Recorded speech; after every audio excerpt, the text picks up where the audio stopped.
Okie dokie. Hey, everybody, let's get some people loaded on here. And I'm very happy to be here this morning. It is going to be blistering hot here again. I don't know if I shared this with you, but my back sewing room was an added 500 square feet, and the house air conditioning just cannot support it. It would like dribble in, and I've got windows, I've got skylights, and all that kind of stuff. So I want to show you. I didn't even know these things um, existed. Okay, where is it? See there in the upper left-hand corner? That's called a split. And you can get splits with air conditioning and heating. And I will tell you right now, it is saving me. So that when, say, John's off in the afternoon, there's no reason for me to heat up or cool off the whole house. It wasn't cheap, I will say that. Oh, there's my little angel up there. It was not inexpensive, but now I can sew here in the afternoon. I mean, it would be unbearable to be here, unbearable to be in this room. Although I suppose if you were from Arizona, you wouldn't feel too sorry for me. But anyways, good morning, everybody. I thought this was hilarious, and I hope this doesn't insult anybody, but this puts John's and my life on cue.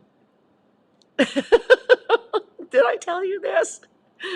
Is this and that? Wait, wait, what did I put in that drink? Hold on. Whoa, yeah. Okay.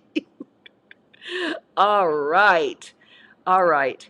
So I think that's funny. This weekend was quilting in the, no, not quilting in the garden at Holden Lane. It was art under the oaks at Alden Lane, and it's really a super fun event. As you know, quilting in the garden was a great Livermore event, and COVID, shut the whole thing down like everything else. But look at that in the front of the nursery. Does it get prettier than that? So, hey, Margot. So it was art under the oaks this weekend. We're trying how to change up quilting in the garden. And it's a free event, free parking, the whole bit. It's a glorious nursery in Livermore. If you're ever in Livermore and it's not even during that time frame, it should be on top destination. And it's nestled under 400-year oak trees. And so we would hang quilts from the trees. Well, some of the trees have fallen. I do not believe because of the quilts. They say they do age out. I was talking to Jackie the other day, the owner, and they age out at about 400 to 500 years, no matter how you take care of them. But we're thinking about doing something like a fiber art under the oaks, or art, not just quilting, but like knitting, weaving. I mean, all the things that are fibrous under the oaks. I think that would be a lot of fun. And I was saying to Jackie, it would be great too if there could be demos. Like I remember seeing a bunny being pull an angora, right? And or is that a bunny or is that, I don't know. I'm not a farm girl, and having seen it spun. So I think that might be really fun. Okay, I had. Oh, look at this! Look at this! I just had to throw this in. I saw this on Facebook. If that isn't cute, I don't know what is. And Anna, I'm so sad you're not there. And how in the world did this teacher do this? I don't know.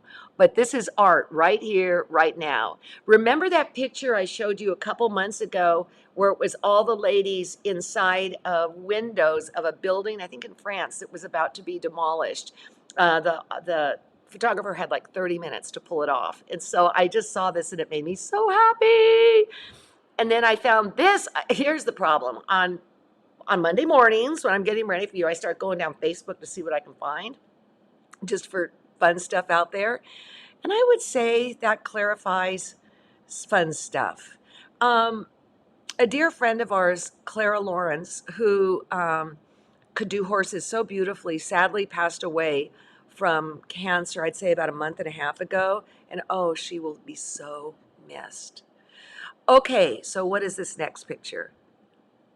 Oh, so this weekend, I got to play along with Joe Cunningham. and Julie Silber and the Lincoln, Nebraska, Carolyn, the manager, the whatever museum. And Joe has these things once a month called Quilt Freedom, and he has different guests on. And the first one with Carolyn, she was pulling out some quilts from the museum. And I don't know if this is against the rules or not, but I had to snap this. Look at that.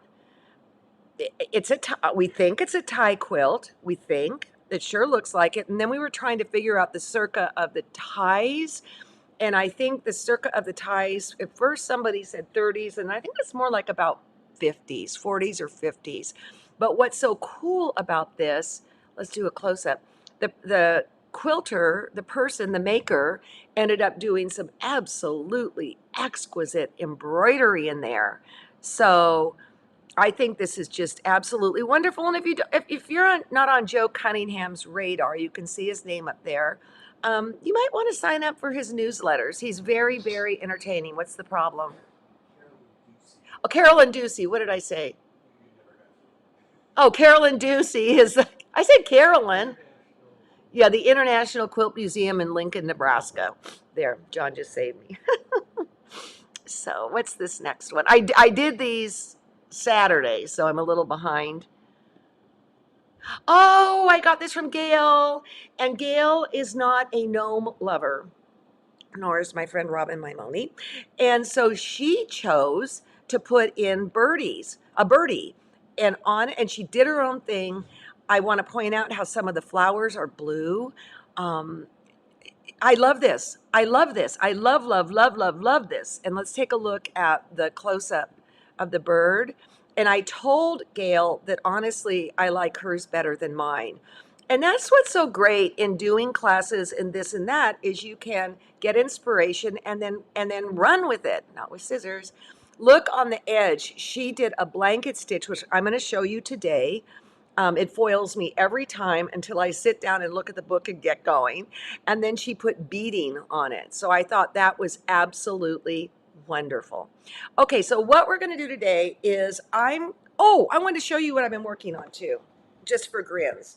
I got it all over here. I got it all right over here. Let me get this camera down here. Okay, this is for the blanket stitch. Well, one thing that I've learned is how to needle turn circles, all right? And this is working with my oak shot. And we got it in the warehouse and Suzanne's cutting like crazy. So I made these naked circles and then I started adding stitching to it. This is Wonderfill thread. This one took a little bit of time. Now, what am I gonna do with these? I don't know. In fact, it makes me crazy when people ask, what am I going to do with these? And if you don't know what oak shots are, this isn't a good one to show you. Okay, it's when the weaving, the warp and the weft are two different colors. So you can see here, there's green, and then this is turquoise. And what happens is you get a shimmer that's unlike other fabrics. It's woven, I believe, in India. And Michael, who owns the company, is having to let it go. And so we bought all that we could because I don't know what's going to happen in the end. And we're going to bundle it up. I'm going to want one of everything. Oh, here, yeah, I couldn't believe it. Joe didn't know what oak shot was because he knows everything. Okay, here's the black and then the yellow. And you get this really odd, cool cloth. And the great thing about the Wonderfill threads is that, okay, for instance, these are all from one spool. They're variegated. All right, I thought this one was fun. Okay, what am I going to do with this? I honestly don't know. And so I like the free form ones, okay, like this. Oh, this is the bullion. This is a little more structured, this one. A little more structured, but I'm okay with it. Here's this and this. The one I had to learn this stitch and I hate everything about it. I don't think that's going to make it. And I think this might be too formal to make it. I don't know. But I'm just sewing my little heart out. Then I heard about this. It was a Sue Spargo newsletter. Okay, here's this. My cornfield's getting more and more whatever. So look at these. These are all hand stitched. Yeah, super fun. I got a ton of them over here. I haven't trimmed them all up. But I'm loving just sitting and doing this and watching good shows. And by the way, talk about good shows. This Simone Biles special is excellent. It's on Netflix. Okay, that one, that's the beginning one. So that shows you how far I've come. All right. Isn't that how working shirts were made, using light and blue and white threads? I don't know, Mary. That's an interesting question. So anyways, that's what I've been working on. But now let's look at what you're working on. Let me get back to this. Here's my little finished project right here. And you can do, you can make a pillow, you could do this, you can do that, but I want to show you how I got to this with a PowerPoint that I put together on Saturday. Okay? And I always get nervous when I have to leave you here. If you have questions, I can't see them now. As soon as I go to my computer screen, I cannot see it. Okay. So, the lessons I learned along the way. PowerPoint. Okay. Let's go to full screen. Let's go back. Okay.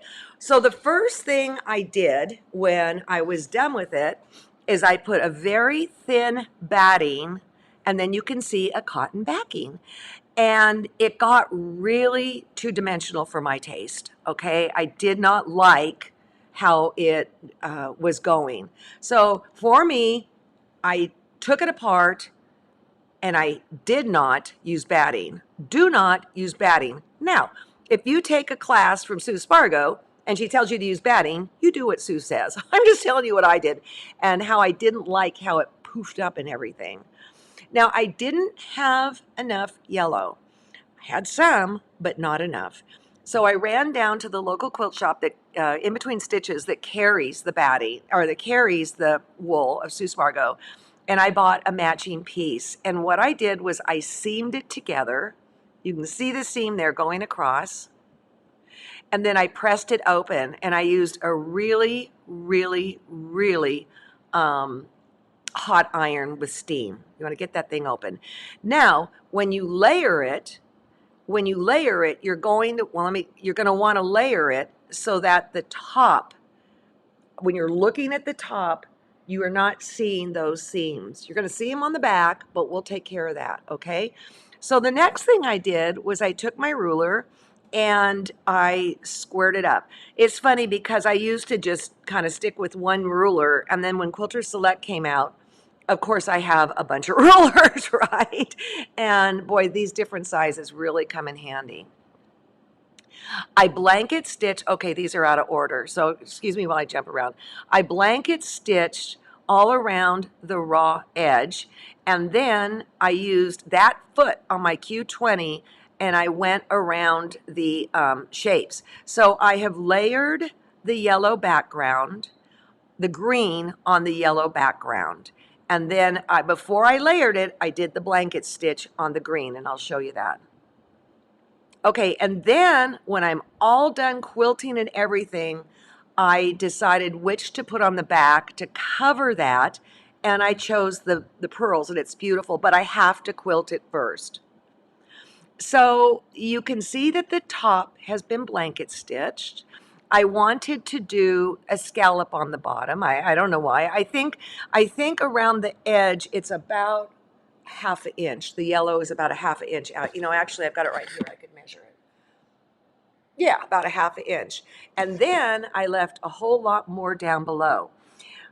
Sue Spargo has a set, I don't even know if we carry them, of circles, but you could use this, you could use your templates, you could use something rough cut, but I just chose that. I drew a line across the bottom, and then I started in the center. I used my ruler to kind of figure out, okay, what's going to fit in there, and that's how I got 2.5. And then I just started drawing with my purple disappearing ink pen, the scallops. I didn't know what I was doing, okay? I did not know what I was doing. So then after I drew that and stitched it, okay, now I've stitched all the way around everything. What I did was, I'm trying to think how I got the green on the yellow. I bet I blanket stitched through the whole thing. Yikes, or I could just stitch it down.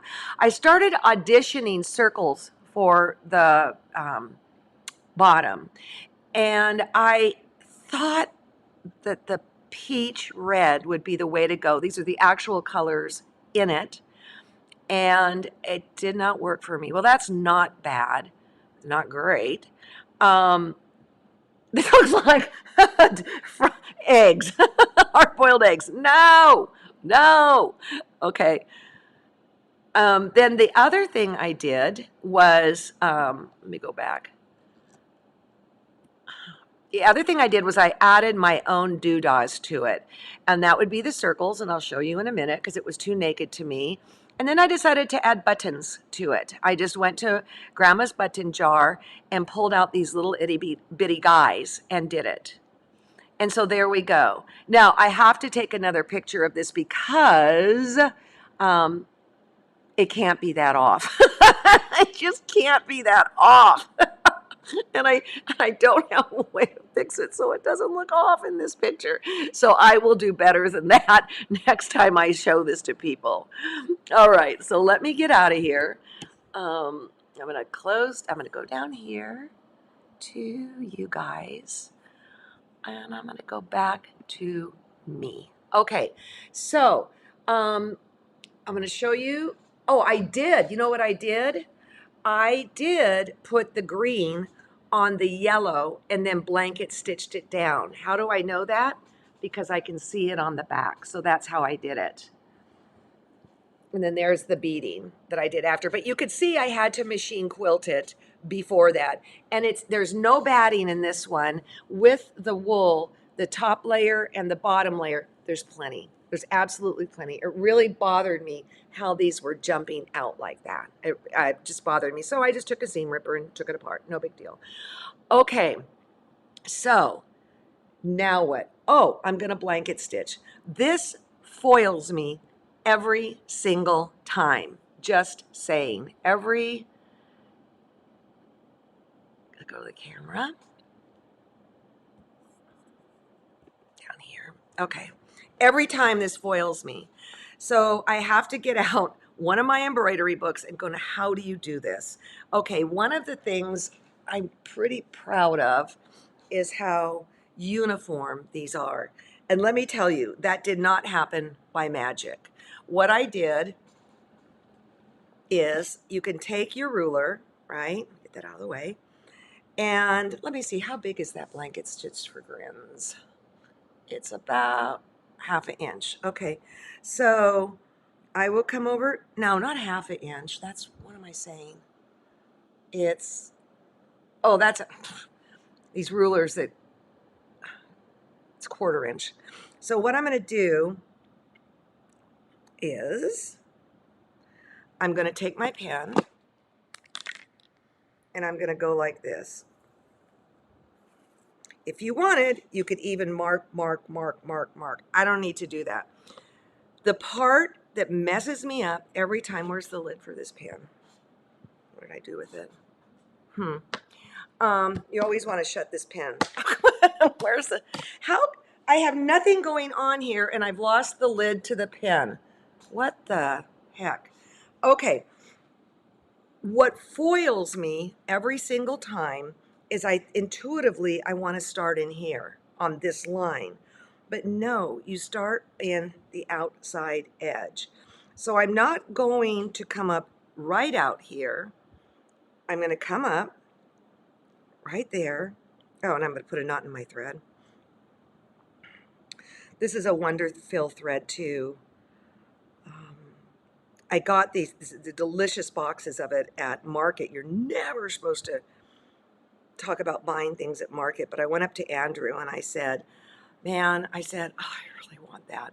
And he said, well, why? And I said, because I love it. And he handed them to me. Okay, who says there's no Santa Claus? So I'm going to come up here, and if I had the yellow behind it, you would come through the yellow too, correct? And so this would be hidden behind the yellow.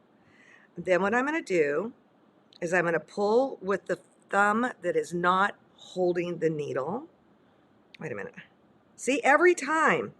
Shoot. Okay, I got to get the book again. Gosh.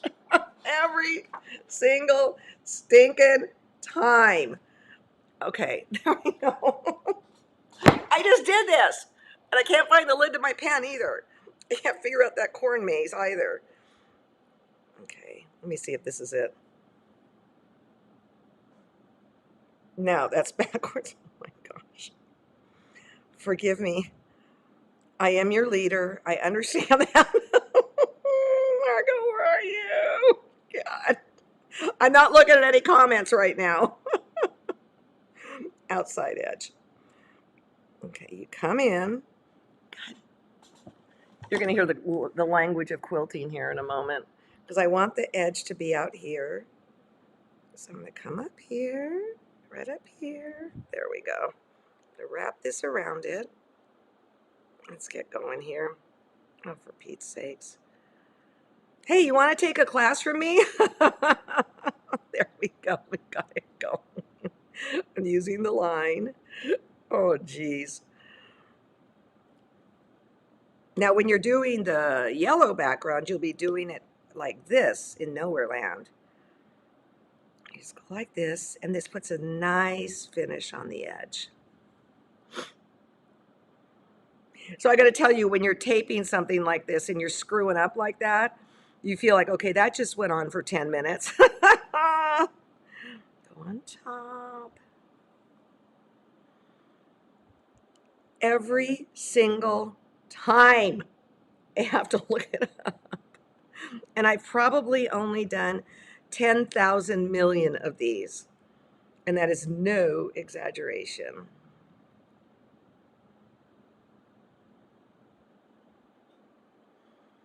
When you look at these books, it's really important to really pay attention to where the thread is going in relationship to the needle. So you can see that the needle goes over the thread. And so it goes. There, that was a bumpy start. Pretty proud of those stitches. You could even do them smaller. You could do 1/8 of an inch if you wanted. I mean, you're just putting a beautiful finish on this. So let me go here. Right down here. Can get a little tricky in here, but that's okay. These are little antique buttons. I know all of you have a button box. I know you all do. I actually think Cindy Needham gave me these ears. So cute. And then here's, I'm going to go back to the camera. I think you'll agree that the dots on the outside edge, those 6 dots, 3 on 3, kind of add something to the whole thing. So stitch away, post, yay. Everything that we've done here has been super simple stitches, super simple. And it was funny when I was talking to Joe Cunningham, when it was my turn, I showed him my little circles, and this is not a Sue Spargo thing at all, meaning her stuff is very, very organized. This is very, very free flowing. But it was because of Sue. I picked up the wool and started stitching, and I can't stop. I can't stop, whether it's on cotton or, whatever. Linda goes, the first blanket stitch always gets me. Exactly. Yeah. And I just did it. Where's that cornfield maze? What's the name of the left and right-handed embroidery book you have? This is important because I was looking at right. Hold on.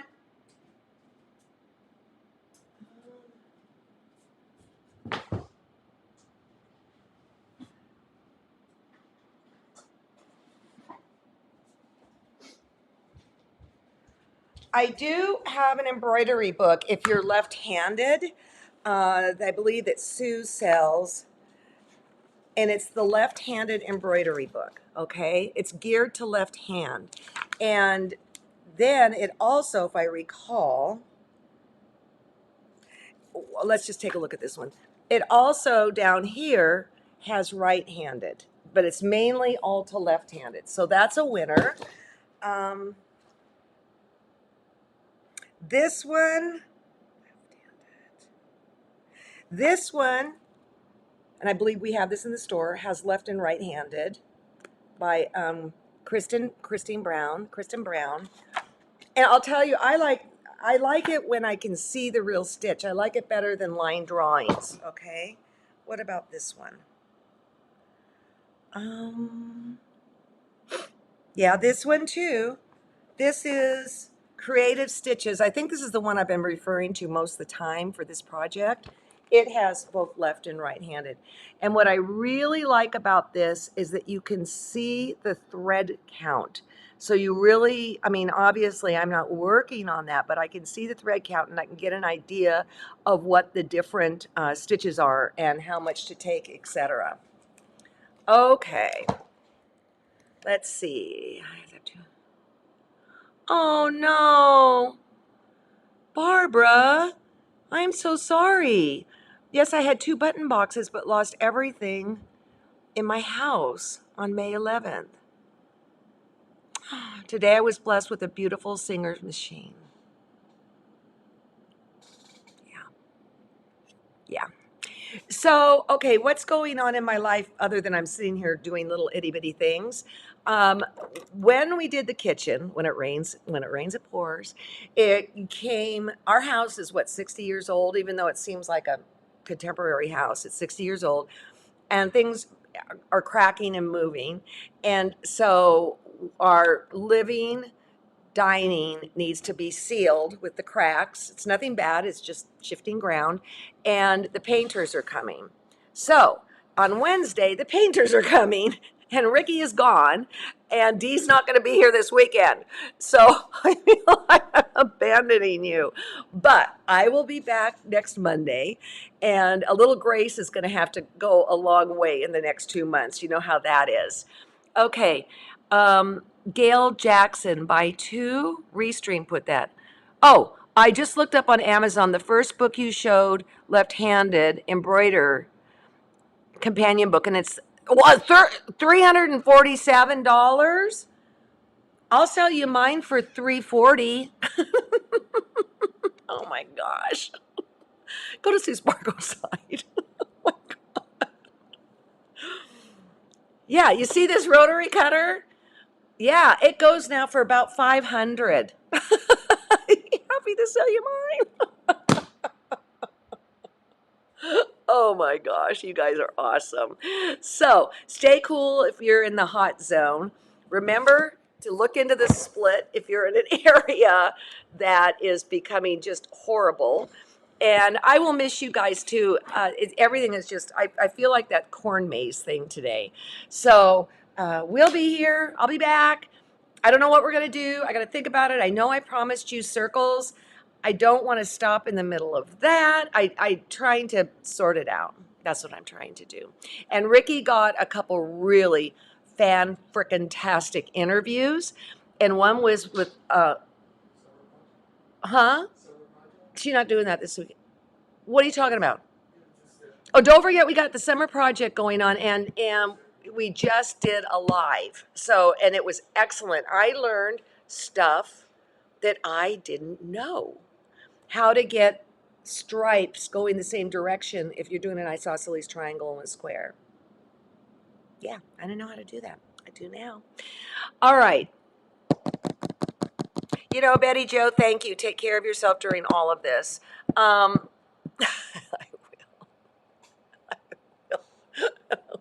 You don't know. My mom's house has dry rot everywhere. It's like from the 1800s. I will tell you something funny though. It's from the 1800s, and I'm just blabbering. I'm sorry. The floor is made out of a wood that is very rare and very expensive. It's what they used back then. And I have these two guys that I am just in love with. They're retired contractors and they've been in Livermore forever, like me. And at Granada High School, where my daughter works, they took out a gymnasium floor, bleachers, whatever, and it was this rare wood. And so they were going to throw it away. And Brad said, forget that, man. I'm taking it home. He had so much that he's been able to share it. He's got the wood for the floor from Granada High School. Nothing like living in a small town. Okay, my wish kit to come out. Oh yeah, I asked Kristen about that. She goes, ah. I want to do that one too. All right, ladies and gentlemen, have a great day. Take care. Be kind to yourself. There's a lot of stuff going on right now. Just go sew. Focus in. Do it.